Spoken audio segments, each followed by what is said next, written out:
आपको अभी मीडिया है, आपको बताना चाहें मीडिया के जैसा दोगलापनी कोई नहीं कर रहा है और भारत का चौथा स्तंभ है मीडिया। जी हेलो दोस्त, मैं आपका न्यूज़ में आपका स्वागत है। मैं एक भैया से जानना चाहता हूँ, आप किस पर्पज़ से यहाँ आए भैया?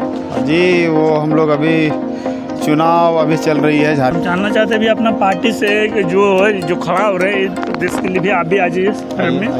मैं तो अपना ये कैंडिडेट है। हाँ, ये कैंडिडेट आप भी तो कुछ मुद्दा के लिए आए होंगे, जनता के काम करने की इच्छुक होंगे, जनता का भला या तो आप बताइए, आप मेरा न्यूज़ में आप कुछ अपना बारे बताइए, क्या करना चाहते हैं हमारे जनता से। मेरा नाम महेश चंद्र दास है। यहाँ देखिए, मेरा नाम महेश चंद्र दास है और मैं टुंडी विधानसभा क्षेत्र से प्रत्याशी हूँ, PPID।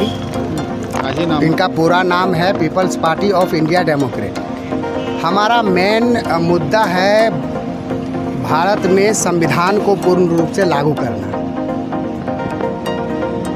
आप देखेंगे कि भारत के संविधान से देश और देश का कानून व्यवस्था चलता है, लेकिन कहीं ना कहीं संविधान को दरकिनार करके देश चलाया जा रहा है, जिससे हमारे शोषित पीड़ित दबे कुचले साथियों को उनका अधिकार नहीं मिल पा रहा है, जबकि संविधान में सभी हक और अधिकार दिए हुए हैं। सभी नागरिकों को सम्मानजनक जीवन जीने का अधिकार है। आप देखेंगे भारत में 19 करोड़ जनता भूखे सोता है, तो क्या आप इसमें कह सकते हैं कि भारत विकास कर रहा है? सही बात है। जनता देखिए, को समझाना चाहिए, जनता जिसे लुभाया जाता है। जनता को लुभाया इसलिए जा रहा है क्योंकि सही जानकारी जनता को नहीं है ना। इतिहास में अगर आप देखिएगा 1950 के पहले जितने भी अभी जो शोषित पीड़ित वंचित के समाज के लोग हैं, उनको 1950 के पहले पढ़ने का अधिकार नहीं था। अभी आपको हम अगर पूछते हैं सर कि क्या आपका दादाजी पढ़े लिखे थे, आपका आंसर आएगा कि नहीं। किन्हीं गरीब वंचित बच्चों को किन्हीं को पूछेंगे कि आपका दादा परदादा पढ़ा हुआ था, उनका आंसर आएगा नहीं। तो आखिर कहाँ से पढ़ाई का जो मिला अधिकार कहाँ से मिला? तो मिला वो भारत का संविधान से। डॉक्टर भीमराव अम्बेडकर ने लिखा और अन्य साथी भी उनके साथ थे, सहयोगी थे। तो वो पढ़ाई जो मिला, तो वो पढ़ाई से हमारे लोग संविधान के माध्यम से अभी ये भी नहीं बता पाएगा, नौकरी भी मिला संविधान के माध्यम से, लेकिन वो नौकरी DC कलेक्टर IAS IPS का भी हम पूछते हैं और कहते हैं कि वो नहीं बोल पाएगा कि संविधान के कौन से आर्टिकल से उनको नौकरी मिला। तो ये बहुत बड़ी विडंबना वाली बात है। क्यों? क्योंकि इस देश के सभी मुख्यमंत्री प्रधानमंत्री जो शासन प्रशासन में जो है, उनको भी बताया गया, संविधान में लिखा हुआ है कि संविधान का प्रचार प्रसार होना चाहिए, हर जनता को बताना चाहिए कि आपका संवैधानिक राइट क्या है। लेकिन वो जनता को नहीं बता पा रही है और नहीं बताएगी। क्यों? क्योंकि अगर संविधान बता देगा। एक चीज़ पूछना चाहते हैं कि बताइए, मीडिया लोग भी देखते हैं, सही लोग को सही चीज़ नहीं दिखाई जाती। मीडिया तो बिकाऊ मीडिया है और आपको अभी मीडिया है, आपको बताना चाहें मीडिया के जैसा दोगलापनी कोई नहीं कर रहा है और भारत का चौथा स्तंभ है मीडिया। ठीक है, तो चौथा स्तंभ मीडिया जो है इस देश को बर्बाद कर रहा है, जो पैसा दे रहा है। कहावत में कहा है कि जिधर मार मिलेगा उधरे आपको जाना है, जिधर मार नहीं मिल रहा उधर नहीं जाना है। कहने का मतलब ये है कि जिधर मार के मतलब माल समझिए, माल मिलेगा उधर जाना, उसको दिखाना भी है और दूसरे को नहीं दिखाना। अभी गरीब गरुआ का कोई भी विधायक प्रत्याशी यहाँ पर नॉमिनेशन फॉर्म आप लोग देख रहे हैं यहाँ पर करवाने के लिए आए हैं, तो क्या मीडिया वाले उनसे तो पूछेंगे जरूर, रूबरू होंगे कौन सा पार्टी से, कहाँ से पार्टी से है। लेकिन वो जब तक 500 हज़ार नहीं देंगे, वो मीडिया वाला लिख लीजिए, जनता मेरे झारखंड वाले, कि वो जनता वाले मीडिया आपको नहीं दिखाएगी। क्यों? क्योंकि वो गरीब जो प्रत्याशी जो विधानसभा की अभी लड़ाई लड़ेंगे तो चुनाव में खड़े होंगे, उनको नहीं दिखाया जाएगा। क्यों नहीं दिखाया जाएगा? क्योंकि वो 500 नहीं दिया, इसलिए नहीं दिखाया जाएगा साथियों। तो मैं झारखंड वासियों से ये कहना चाहता हूँ कि आपको जो सच्चाई है वो छिपाया जा रहा है और दिग्भ्रमित आपको रखा जा रहा है।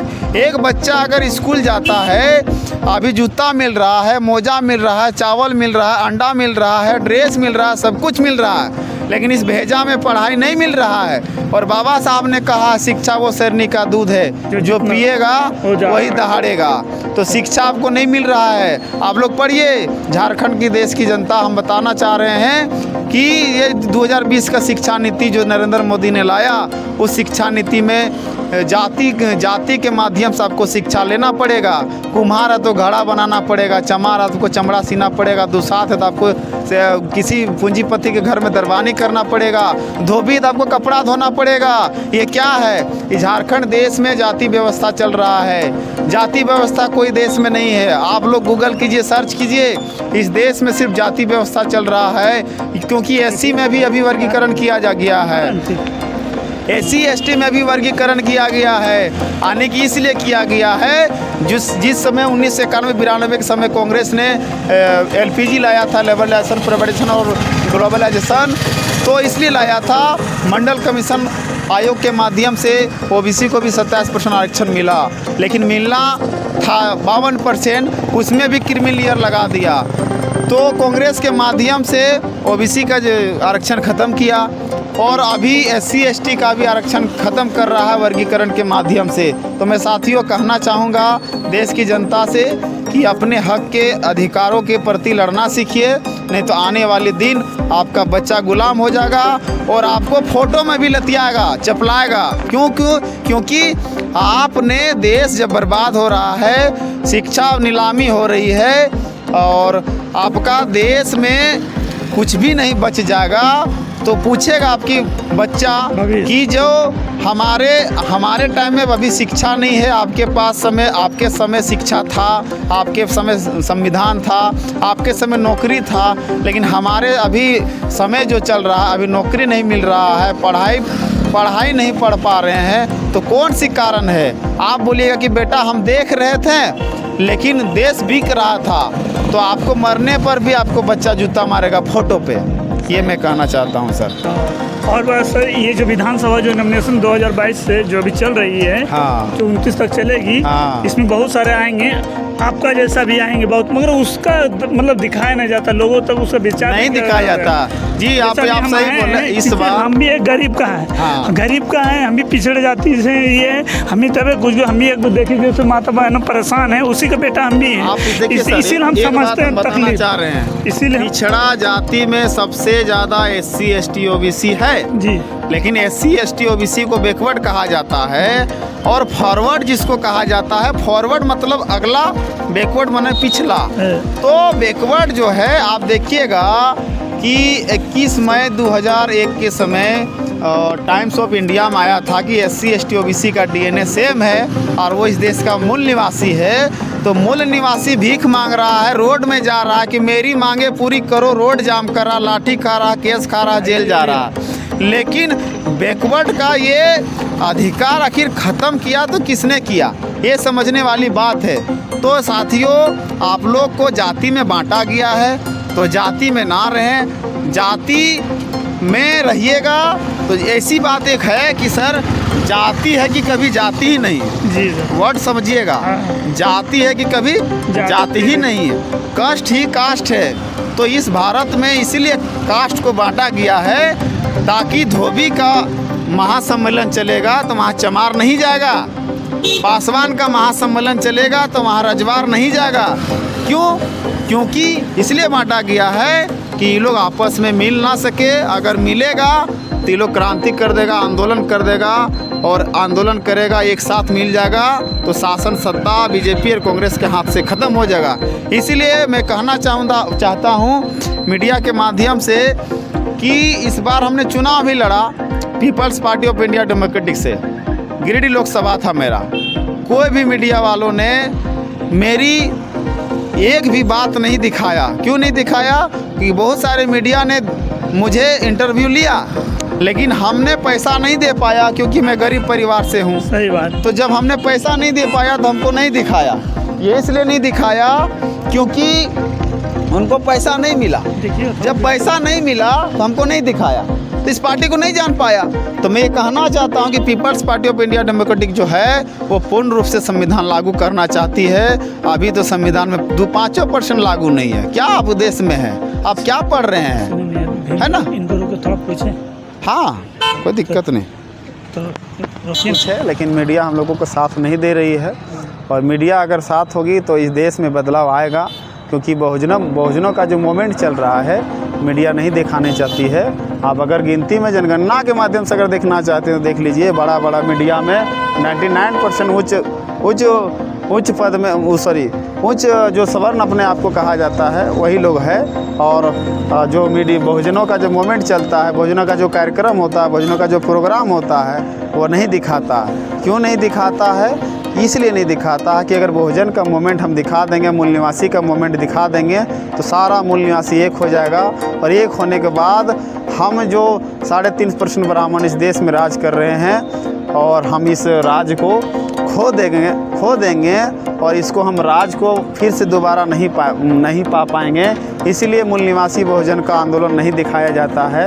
आप देखिएगा, अभी भारत में एक 2020 में नई शिक्षा नीति आई हुई है, जिसमें आपको हर जाति को जाति बाय जाति आपको शिक्षा लेना पड़ेगा। कुम्हार है तो आपको घड़ा बनाना पड़ेगा, चमार है तो आपको चमड़ा सीना पड़ेगा, धोबी है तो आपको कपड़ा साफ करना पड़ेगा, रजवार है तो आपको चूड़ा बनाने का प्रक्रिया समझाएगा, दुसाध है तो आपको जोगीदारी जैसे करना है बड़े बड़े पूंजीपति के घर में, उस तरह का आपको समझाने का ये ढोंग रचा जा रहा है। और आप ये भी देखिएगा कि अभी शिक्षा में ये करके रखा है कि 10 क्लास तक जो ज़्यादातर सरकारी स्कूल में हमारे गरीबा के बच्चे पढ़ रहे हैं सरकारी स्कूल में, लेकिन पढ़ तो रहे हैं लेकिन उसको मैट्रिक पास या 8 क्लास 8 पास उसको बेफुजुल का किया जा रहा है, यानी कि दिमाग में कुछ दे नहीं रहा है, डायरेक्टली उसको पास किया जा रहा है। और वो बच्चा कंपटीशन में जाता है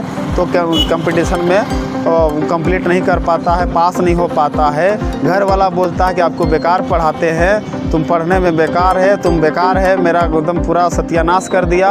और उसी संदर्भ में लड़का क्या करता है, सुसाइड कर लेता है साथियों। तो ये समझने वाली बात है, क्योंकि अभी के दौर में शिक्षा सबसे ज़्यादा कमज़ोर किया जा रहा है। शिक्षा इसलिए कमज़ोर किया जा रहा है कि अभी आप लोग देखते होंगे कहीं कहीं मूल निवासी बहुजन मूवमेंट का जो दावेदारी चल रहा पेश करता है, तो उन लोगों को अब ये हो गया कि शिक्षा इन लोग के पास रहेगा ना, इन लोग और जान पाएगा। इसलिए 1950 के पहले शिक्षा नहीं दिया जाता था, 1950 के बाद शिक्षा मिला। अभी आप देख लीजिए 75 साल होने को है, 74-75 सालों में ये खलबली मच गई है। अभी संविधान का पूरी आर्टिकल अभी इस देश में लागू भी नहीं हुआ, संविधान 5% लागू हुआ और अभी 74-75 साल में शिक्षा को निजीकरण करने लगा, यानी पूंजीपति के हाथ में बेचने लगा। क्या आपको सरकारी नौकरी मिलेगा तो आपको कोई हटा सकता है क्या? नहीं हटा सकता है। लेकिन मेरा ये कहना है साथियों, प्राइवेट नौकरी में आपको हटा सकता है, जब चाहे लात मार के हटा सकता है। ये मामला ये है कि सरकारी स्कूल में आप छुट्टी लिख लीजिए कि हमको कुछ काम है, हमको जाना है, तो वो साथी जा सकता है, उसको हटा नहीं सकता। लेकिन प्राइवेट जब हो जाएगा, किसी पूंजीपति के हाथों में चला जाएगा, तो आप नौकरी कीजिएगा, आपको 2 दिन में अगर काम नहीं आया तो 2 दिन में आपको हटा दिया जाएगा। तो बताइए इस मोमेंट में हमारा आदमी कहाँ रहेगा, क्या करेगा? अभी BA पास, MA पास और इंजीनियरिंग आदमी कोई बहाली निकलता है, कुक का, खाना बनाने वाला, झाड़ू मारने वाला, तो वो व्यक्ति वो भी बहाली भर रहा है कि भाई किसी तरह नौकरी मिल जाए। लेकिन वो भी बहाली में वो अभी क्वेश्चन लीक पेपर हो जा रहा है, अभी क्वेश्चन लीक पेपर हो जा रहा है, उसमें कोई मंत्री संतरी विधायक सांसद कुछ नहीं बोलता है। ये क्या हो रहा है? देश की जनता से मैं ये कहना चाहता हूँ और झारखंड की भी जनता से ये कहना चाहता हूँ, आखिर ये क्या हो रहा है? आखिर बच्चा युवा पढ़ रहे हैं, किस आस में पढ़ रहे हैं कि नौकरी मिलेगा? गार्जियन भी पढ़ा रहा है, किस आस में पढ़ा रहा कि हमारा बाल बच्चा को नौकरी मिलेगा। लेकिन युवा से जागने से ज़्यादा ज़रूरत गार्जियन को है, क्योंकि गार्जियन अगर नहीं जानकारी रहेंगे तो बाल बच्चा भी नहीं जानकारी हो पाएंगे। इसीलिए मैं कहना चाहूँगा साथियों कि शिक्षा के प्रति आप सभी सतर्क रहें, अलर्ट रहें। और कोई भी विधानसभा प्रत्याशी के लोग आपके पास जाते हैं तो सबसे पहले शिक्षा की बात कीजिए। दारू, मुर्गा और खसी की बात मत कीजिए, क्योंकि शिक्षा आपके पास रहेगा, नौकरी आपके पास रहेगा। पूछिए विधायक से कि शिक्षा आप दीजिएगा, नौकरी दीजिएगा, तब आपको वोट देंगे, नहीं तो चलिए मेरे गांव से। सीधा सीधी बात है साथियों। शिक्षा और नौकरी आपको मिल जाएगा तो आप गैस खरीद सकते हैं, आप घर बना सकते हैं, बाथरूम बना सकते हैं, हर राशन आप खरीद सकते हैं। इस प्रलोभन में नहीं जाइए, क्योंकि सरकारी नौकरी में 30-40 हज़ार आपको मिल ही जाएगा और सारा आप काम कर सकते हैं। आपको सरकार सब कुछ दे रहा है, रोटी चावल दे रहा है, आपको धोती दे रहा है, साड़ी दे रहा है, आपको पैसा भी देना शुरू कर दिया जेब में। तो ये मत समझिए कि बीजेपी खराब है और कांग्रेस सही है। जी नहीं, हम ये नहीं मानते हैं। बीजेपी और कांग्रेस दोनों खराब है, क्योंकि आप कांग्रेस का अगर इतिहास पढ़ना है तो पढ़िए 1990 के पहले उधर, तो आपको पता चलेगा कि कांग्रेस के जब जवाहरलाल नेहरू थे, पंडित जवाहरलाल नेहरू थे मुख्यमंत्री, तो उनको बोला गया था कि शिक्षा जो है और संविधान जो है हर देश में लागू होना चाहिए, संविधान भी लागू होना चाहिए। लेकिन पंडित जवाहरलाल नेहरू ने नहीं किया। पंडित जवाहरलाल, हाँ वही पंडित जवाहरलाल नेहरू ही बता रहे हैं। तो जवाहरलाल नेहरू ने, हम पंडित नहीं बोलते, नहीं सॉरी, हम पंडित नहीं बोलते, हम जवाहरलाल नेहरू बता रहे हैं। उन्होंने पंडित इसलिए नाम रखा पहले कि मैम पंडित रखेंगे तब इस देश में पंडित का नाम चलेगा, इसलिए उसको हम जवाहरलाल नेहरू बोलते हैं। मैं उनको सम्मान करता हूँ, लेकिन वो अपने नाम को इतना ढिंढोरा पिटा कि सबसे पहले पंडित लिखाया जाति को ऊपर चलाने के लिए। तो आप बताइए, आप ही का अगर कुछ नाम है तो आप तो पहले अपना टाइटल नहीं लगाते हैं, बाद में लगाते हैं। तो उन्होंने अपना टाइटल को पहले लगाया पंडित जवाहरलाल नेहरू, यानी कि वो पंडित आएगा तब ना पंडित लोग जानेगा। इसीलिए हम जवाहरलाल नेहरू बोलते हैं उनको।